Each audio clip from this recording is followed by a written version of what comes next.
Sa taas sa kutay sa panahon, dawa lang nato mamatik di mga kagalarong mga kaigsunan nga niagi na ang 2014. Karon 2015 na. Bago pa lang yun, mga ikaduha pa kini nga semana karon ang atong pagtuon. Daghang salamat sa mga nagasubaybay sa S&S Media Ministry. Ang inyong mapinadayunon nga pagtanaw ug paggamit sa atong materials mao ang kinabuhi sa atong media ministry. Sa mga gihapon nga pamaagi, kita magampo. Gidapit na mo Diyos ang balaan nga Espiritu.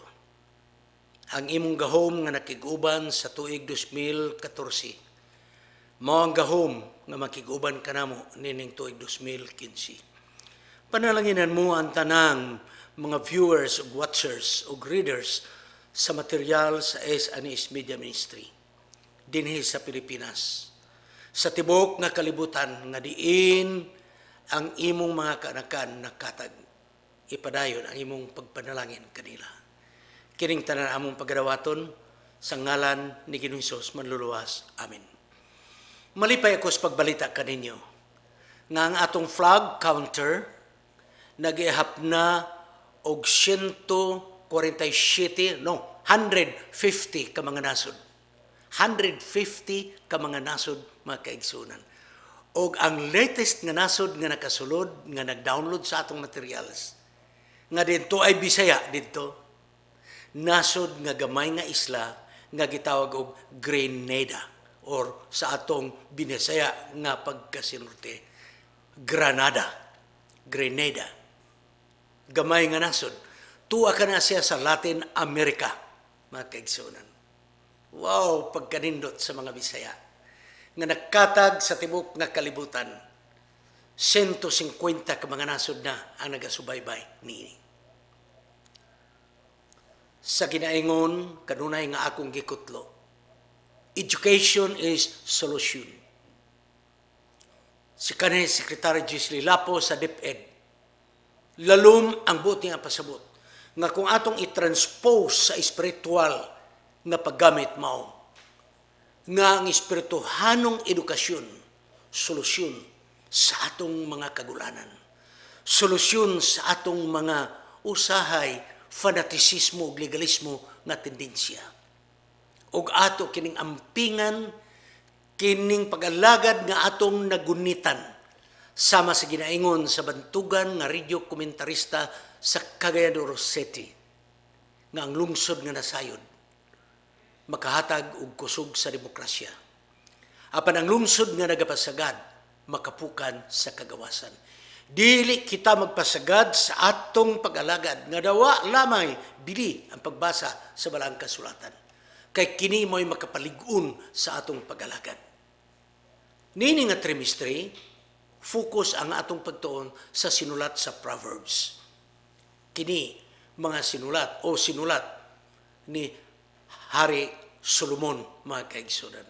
So atong bantayan ha, ang Proverbs, kuhaon nato ang mga leksyon diha. Usahay dili direkta, usahay ipaagi og sambingay, ipaagi og ilustrasyon at Proverbs. So karon ang uluhan mao from ears to feet. Gikan sa atong dalunggan paingon sa atong tiil. Ang teksto Proverbs 26:27, ponder the path of your feet and let all your ways be established. Do not turn to the right or the left. Remove your foot from evil. Hey, mga kaigsunan ha? Na ako'y gustong emphasize makadiyot. Ayaw pag-adto, ayaw pagliko sa imong tuo, ayaw pagliko sa imong wala. Uy, kita di ay nga mga anak sa Dios, dili rightist, ha? Dili rightist nga grabe ka panatiko. Mga purist, ayaw pag-adto sa tuo, ayaw pag-ari sa wala. Dili po dahi kita mga leftist, ha? Nga ang solusyon, revolusyon. Ang solusyon ang pakigbisog. Apan di ay, ikaw ako, nga mga katawhan sa Dios ng mga Adventista, dili rightist, dili leftist, kung dili centrist, mga kaigsunan. Pagkanindot si Hari Solomon. Wala pa'y ideology nga gibuto sa kalibutan si Hari Solomon, doon na gihatag ka na ito nga bawal, mga kaigsunan. Ang siyensya nga nagpakita nga ang atong paglakaw, kining atong linaktan, kining atong paglakaw, makahimo og dako nga impact o sipak sa atong igdulungog. Pagbundak sa atong tiil, mukurinti na, paingon sa atong dalunggan, mga kaigsunan. Unya, kining paglakaw nato, ngano nga maglakaw ta, duha ba atong tiil? Kung upat hinoon murag marang-arang, dili ta muharag. No? Duha ray atong tiil. Pero ngano nga, dili man ta kiling diri sa tuo, di po ta kiling paingon sa wala. Balo mo mga kaigsunan, ang siyensya maalamon kayo. Kining atong dalunggan na ay gibutang diha nga gitawag sa siyensya og equilibrium, mga kaigsunan. Nga mao ni ang balanse. Ang balanse di ay sa atong pagtindog ug sa atong pagbuhat niya sa atong dalunggan. Busa ang instruksyon o edukasyon mao nga unsa ang atong nadunggan, unsa ang atong napamatian, may dakong kalabutan sa atong pagkinabuhi. Ang kaalam mao ang prinsipal nga butang sumala sa Proverbio versikulo 7. Bisan unsa ka maayo o dili o unsa pa, gikinahanglan nga ang tinun-an magapaminaw. Sa karaan nga Ehipto, ancient Egypt, may ilang sinultian nga nagingon nga ang dalunggan sa bata anaa sa iyang likod, maminaw siya kung imong bunalan. Gani, sa wala pa may imbento sa Egypt, kining atong sinulat karon, ang una nilang paagis pagsulat, drawing. I-drawing nila o sa butil pasabot. Ang estudyante mahibalaw na mo sa ilang mga picture kung ang bata butang nagdalunggan ug dako kayo nga dalunggan sa likod. Nagpasabot ng estudyante maayo maminaw kay bisag nagtalikod nagapaminaw siya, mga kaigsunan. Kita nga mga katawan sa Dios, dili lang ta ego nga mahibalo unsa ang mayo ug unsa ang dautan. Kung dili kinahanglan mahibalo kita sa pagpili sa maayo ug dili sa dautan. So kining kaalam nga gihatag sa Dios nga atong nakuha pinaagi sa pagpaminaw, imo ni kining makuha usa nga pamaagi mao nga ikaw mamati ug unya imong ituhop sa imong kinabuhi, mabatnan nimo nga ang kaalam may mohatag og direksyon. Kung atong basahon ang tibuok nga kapitulo sa Proverbio 14, makita nato nga ang basic gayod sa learning, the basic of obtaining wisdom is through listening. Pinaagi sa pagpaminaw, pinaagi sa pamati. Therefore, ang unang edukasyon sa usa ka gamay nga bata mao ang pagpaminaw, mga kaigsunan. Gani giisip sa mga Hebreanon nga konsepto nga ang puy-anan o depositohanan sa kaalam wala sa utok. Very strange. Apan ilang giisip nga ang storehouse, ang budiga sa kaalam na sa dalunggan. Ang buti pasabot mo, siya nga maayo maminaw, daghang kaalam nga iyang makuha. Nagpasabot kini nga sa dili pa nato sulbaron ang problema, maminaw ta. Maminaw ta. Kinahanglan nga ato unang susihon. Kinahanglan nga ato siyang paminawon. Una ta mohatag sa atong mga opinyon. Sa diha nga si Hari Solomon gitawag nga mahimong hari sa iyang pagkabatanon. Imo kining mabasa sa unang mga hari, Kapitulo 3:9. Nagingon ng Dios, unsa may imong pangayoon, Hari Solomon? O Solomon. Ningon si Hari Solomon, o Dios, hatagi ko og kasing-kasing nga magapaminaw diha kanimo og kaalam kung saan ako pagdumala ang ginharian. Tungod kay kaalam ra gipangayo nari Solomon ug kasing-kasing nga maminawon gipakapiran sa Dios siya og bahandi. Busa ang unang lakang sa pagbaton nato og wisdom mao ang pagpaminaw. Pagpaminaw. Kanang gitawag mga kaigsunan sa atong English of he is a self-made man, di gyud na mohaom sa Biblia. Ugaling lang, ang buti pasabot man ang ining self-made man, kanang self-supporting. Pero kung atong tawgon siya nga self-made man, dili mohaom kay walay tao nga siya rin nagbuhat siyang kaugalingon. The very skill or trade nga eksperto siya na nakuha na niya pinagis pagpaminaw o pagpaniid. Kanang atong katakos mga kaigsunan nga maminaw kita nagpasabot nga ang kaalam di ay wala magsugod kanato. Kay kanang pulong pagpaminaw, it is from the outside. Therefore, wisdom is not from within, because wisdom is from hearing. And hearing is hearing from what is outside. Nakuha niyo ang punto mga kaigsunan? Muna ang buti pasabot ni Hari Solomon nga ang wisdom is from hearing. It is from outside. Mao nga sa Matthew 13:14 nag-ingon si Dionysius, kamo nakadungog na sa propesya apan wala makasabot. Nakadungog. Atong masabtan pinaagi sa atong pagdungog. Nakadungog na apan wa makasabot. Sa Jeremiah 29:13 nagingon, kamo na mangita kanako og makakaplag kung inubanan sa bugos mong kasing-kasing. Okay? Sa maong Proverbio chapter 4 mga kaigsunan. Ang first nga emphasize mao ang pagpamati o pagpaminaw. Karon, gi-emphasize nga ikaduha mao adunay mensahe nga atong proteksyonan ang atong pamilya. Nagpasidaan mga kaigsunan nga adunay mga kakuyaw nga mahitabo. Tungod kay adunay pasidaan ni Hari Solomon nga maglikay sa babae o lalaki nga dili nato kapikas sa kinabuhi. Ha? So, makita nimo nga ang Proverbs, doon na siya concern sa atong panimalay.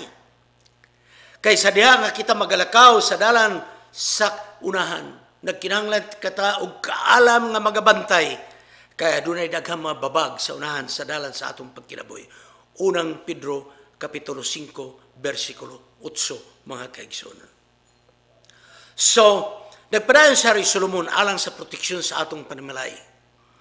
Usa ka pinadako nga katalagman or danger maong mahitungod sa atong panimalay. Mga careful kayo sa Hari Solomon, panimalay. Kinahanglan ato ng proteksyonan. Kay dunay katalagman ini nga panimalay. Kaya ang panimalay mao ang labing bililhon. Hilabihan ka sensitibo, hilabihan ka suod nga pagpuyo sa kinabuhi. Nay duha ka mga pasada ni Hari Solomon nga atong maproteksyonan ang atong panimalay. Ang usa nga delikado mao magsugod sa atong kaugalingon. Ha? Kini bitawng wa pa mo makamatikod mga kaigsunan ato-ato rani. Naay mga lalaki nga dili kayo gwapo pero kugihan mga bit. Matingala pud ka nganong makapangabit man nga di magyud kayo gwapo. Pero panidi mayo mo istorya. Mayo mo atik-atik. Mayo mo ulog-ulog. Ha? Dagimon sa Hari Solomon ato ning bantayanan. Una sa tanan ng atong kaugalingon. Kayo say makigistorya ta sa lalaki nga dili atong bana, makigistorya ta sa babae nga dili atong asawa, nga dunay gitawag og double meaning. Dunay between the lines. Pananglit mo ingon ang higala ango sa kalalaki, oy Mari, ang ngayan kakayo siya mong buhok ron. gwapa ka kaayo karon, no? Nindot man na kay nag-appreciate man.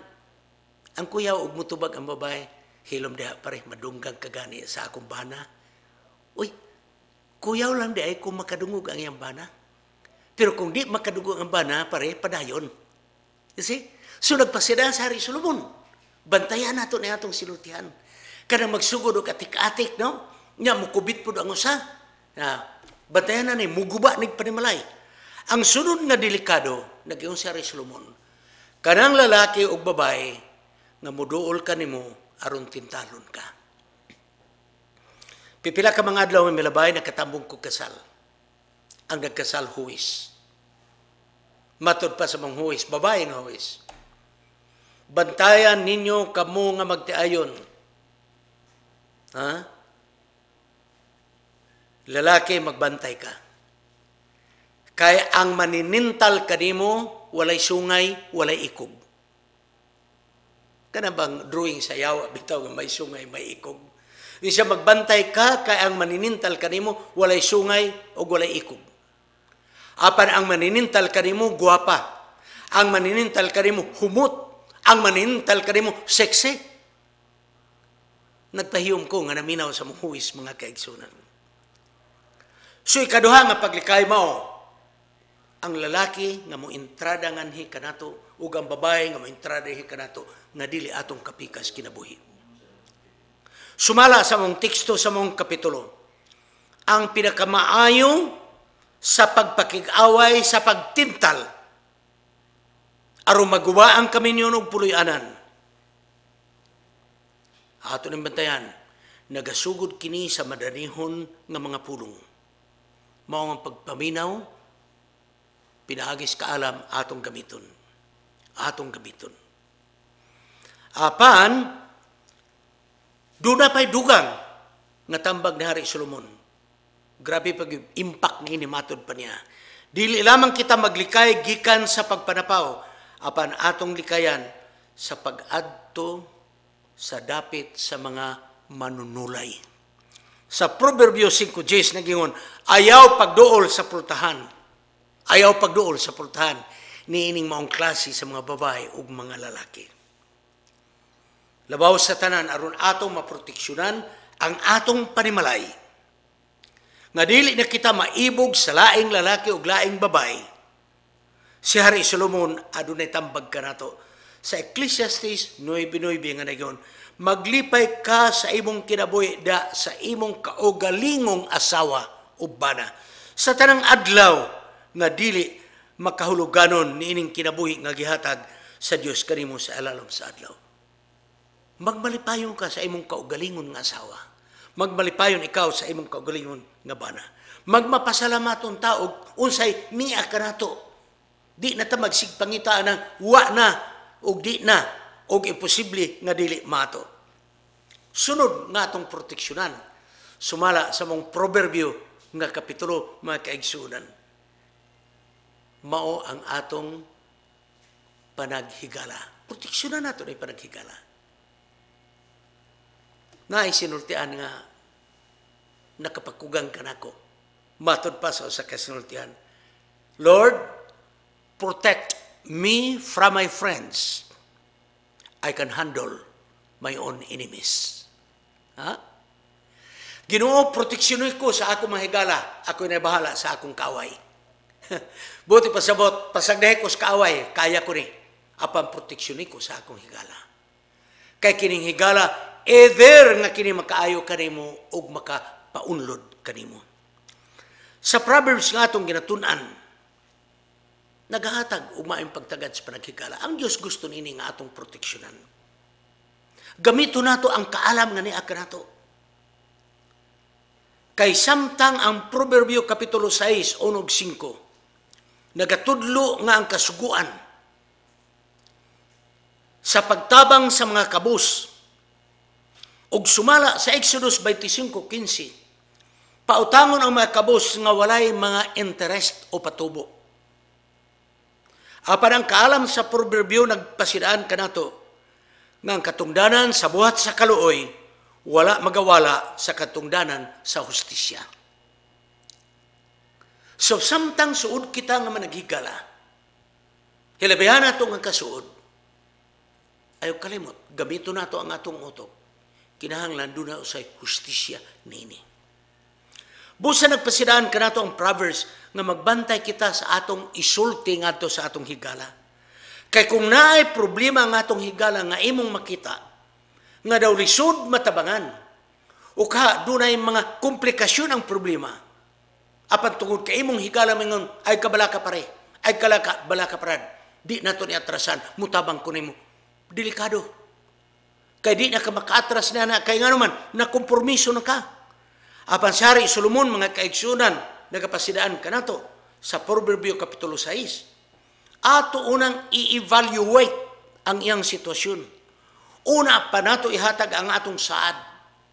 Bantayan nato nga tungod sa atong panagkahigala, usay emosyon mo yung patigbabaw tungod sa atong kasuod. Pila ka mga krimen ang nahitabo nga ang higala wa gilabot sa problema ni apilang kay nakiglunod patay sa pagkikaway sa ang higala. Busa, ato ning bantayan mga kaigsunan nga bisag unsa nato kasud ang panagkigala, dili kita makigkompromiso kung siya na kompromiso na, komplikado na. Mga kaigsunan. Ato rin ang balikan unya taon-taon. Ikaduha, proteksyonan nato ang atong trabaho. Sari Solomon, grabe no? Proteksyonan nato ang igdulungog, proteksyonan nato atong panimalay, proteksyonan nato ang panaghigala, karon proteksyonan nato ang atong trabaho. Proverbio 6, versikulo 6, paingon sa 8. Nagahulagway sa panatalan-aon sa mga amigas. Umadto ka o taong tapulan, pamalandunga ang mga amigas sa iyang gibuhat, og magmaalamon ikaw. Maniid kita sa mga amigas, mamalandong kita. Unsa ang leksyon nga atong makuha? Sa diha nga makakuha tag leksyon sa mga amigas, mahimutang mangginalamon. Aniya, tulo ka mga butang ang akong nakita na leksyon nga makuha nato sa mga amigas. Kanang mga amigas bitaw nga sigig hakot og pagkaon. Ha? Niya, one nga lesson. Wala sila'y kapatas o supervisor nga nagdumala sa ilang trabaho apan walay hunong sigig hakot og pagkaon. Sigig hakot og pagkaon. Pag-abot dito silang tagawan sa pagkaon, mubalik na. Mukuha na pong pagkaon. Ibutang sa butanganan. Mao nga imong makita nga amigas, walay bugto ang dalan, may nagapaingon ngadto, may nagapaingon ngari. Walay kapatas. Walay supervisor. Una na ang leksyon. Ikaduha nga leksyon. Sige og hakot og pagkaon sa maayong nga panahon. Aron pag-abot sa tingtugnaw og ting-ulan, dili sila makulangan sa pagkaon. Ngano daay nga sige hakot kay maayong panahon. Kay kung mabot ang ting-ulan og unya, mabot ang tingtugnaw, nga di na sila magkatrabaho, na ay daghang pagkaon. Ikaduha na ang leksyon.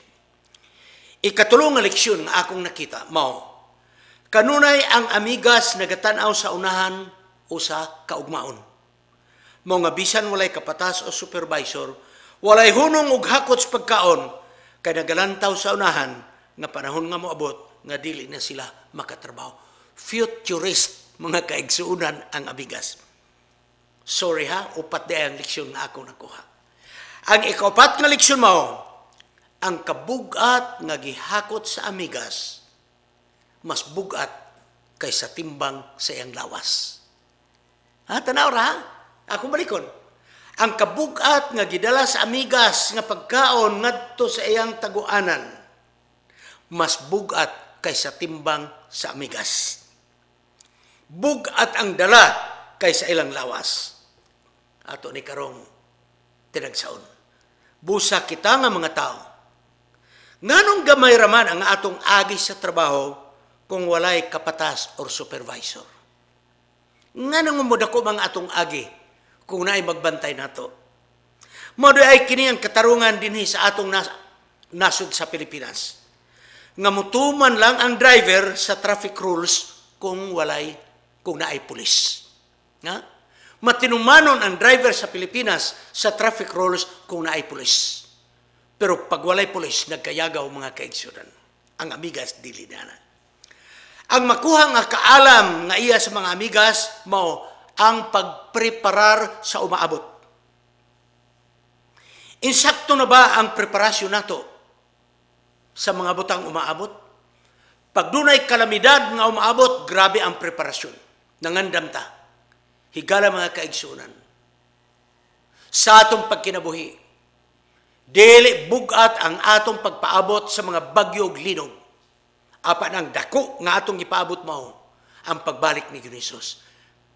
Igo ba ang atong pagpangandam sama sa amigas? Proper preparation, mga kaigsunan. Nakaandam na ba kita sa pagani ni Jesus? Sunod. Anda ba kita mo pasan sa mga mabugat nga palasanon nining kalibutan nga puno sa mga problema? Hinumdumi. Ang amigas ni pasan sa labang kabugat kaysa timbang siyang lawas. Kita nga mga tao, andam kita nga mo pasan ning tuig 2015 kung unsa ang mga palasanon nga mabot sa atong kinabuhi. No surrender, no retreat sa atong pag-alagad, atong pasanon. Kaya ang amigas mo pasan sa mga bugat nga mga butang. Mao nga nag-iong sa Ellen White sa Education page 145. Nga kung ang atong preparasyon alang lamang sa karon, walay negosyo nga nagapangandam alang sa karon, nga muluntad, gikinahanglan mangandam alang sa unahan. Sa Proverbs 6:9 to 11, ang tao nga tapulan mo ang dapat magkakaton sa mga amigas. Mao nga nagyon siya, umadto ikaw o tao nga tapulan og pamalandunga ang mga amigas. May leksyon nga atong makuha sa mga amigas. Ang amigas walay maleksyon nga kuha nganhi sa mga taong tapulan. Ang tao nga tapulan mao magkakaton sa binuhatan sa amigas. Samtang ang amigas kayod og trabaho nagyon si Hari Solomon. Ang tao nga tapulan nagahagok og nakatulog.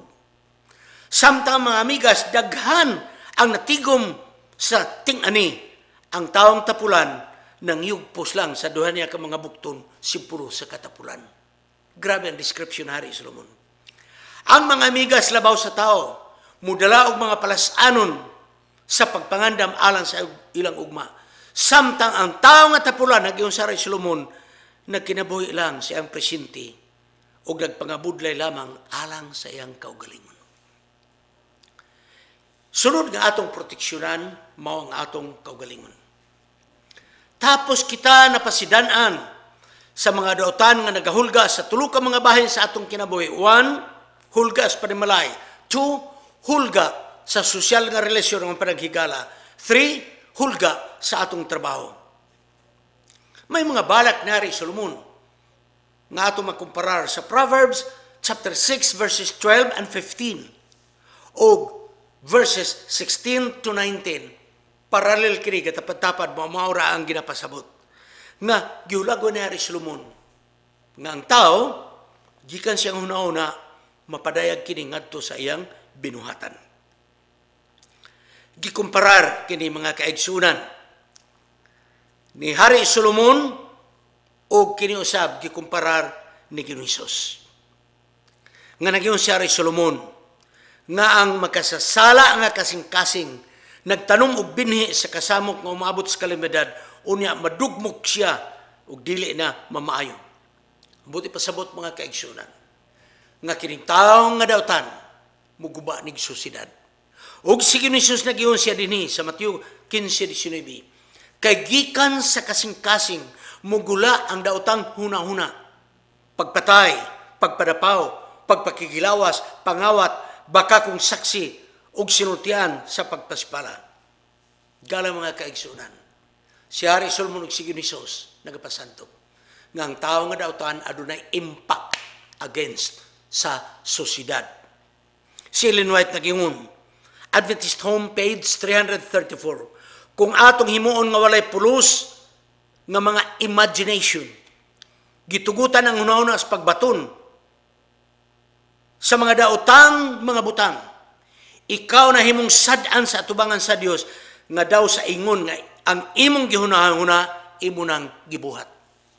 Hey, imagination, nagplano pa ka. Naghimo ka og mga dautan nga mga huna-huna.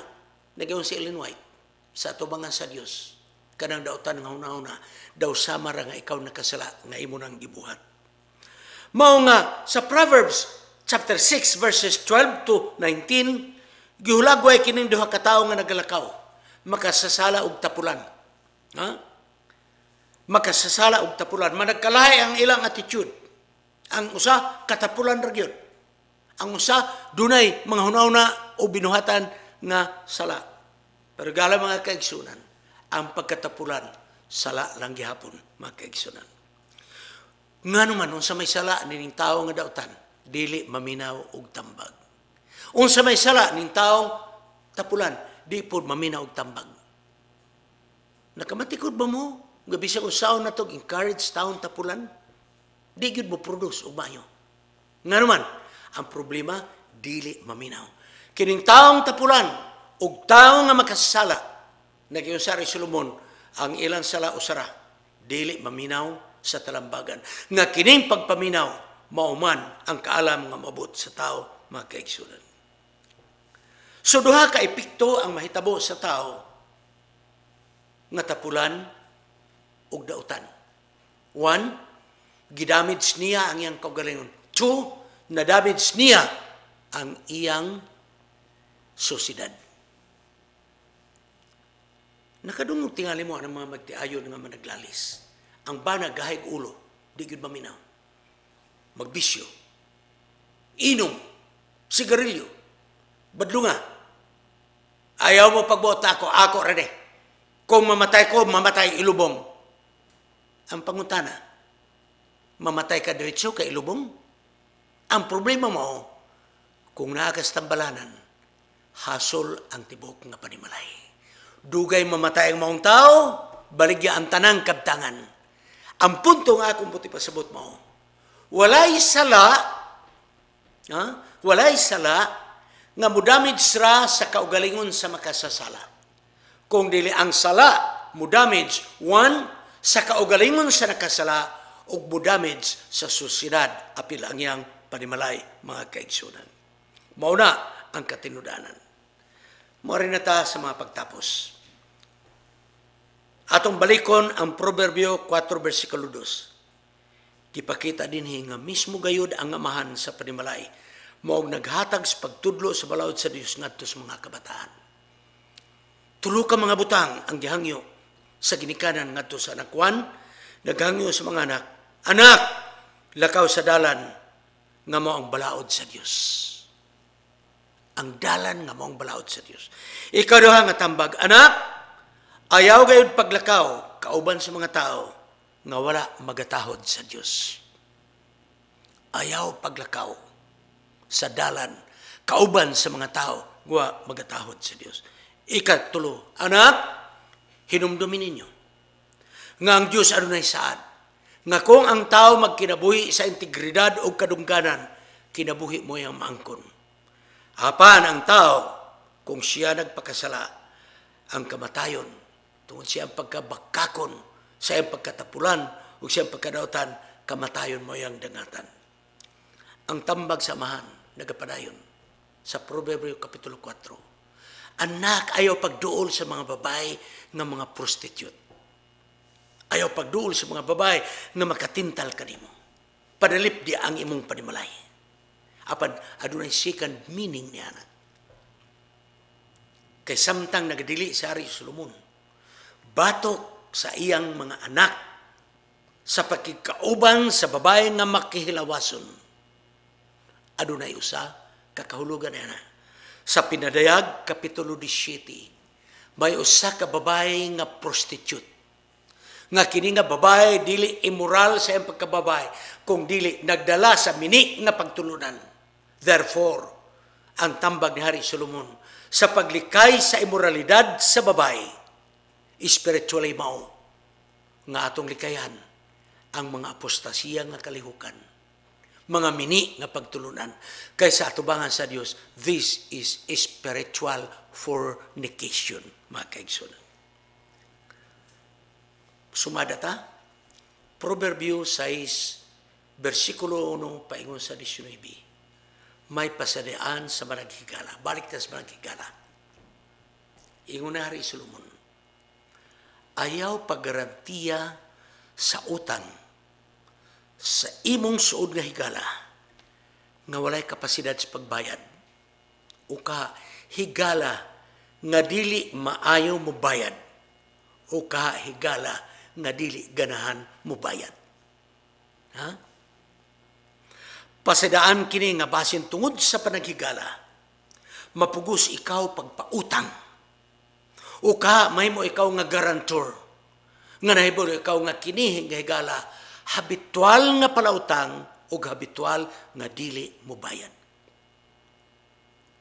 Kaya nahadlok si Hari Solomon nga base tungod sa imong emosyon, mahadlok ikaw nga mahiubos ang imong higala, sige na lang, makigsaad ka na. No. Tabangin na lang siya. Pinaagi kutob sa imong mahihatag nga imong masarangan. Imo na lang ingnon higala. Ayaw na lang pangutang kay moro man imong kabakabayad o niya. Hatagan ta na lang ka sa imong marangan. Unya, tudluo kini nga higala sa prinsipyo nga ginaingon.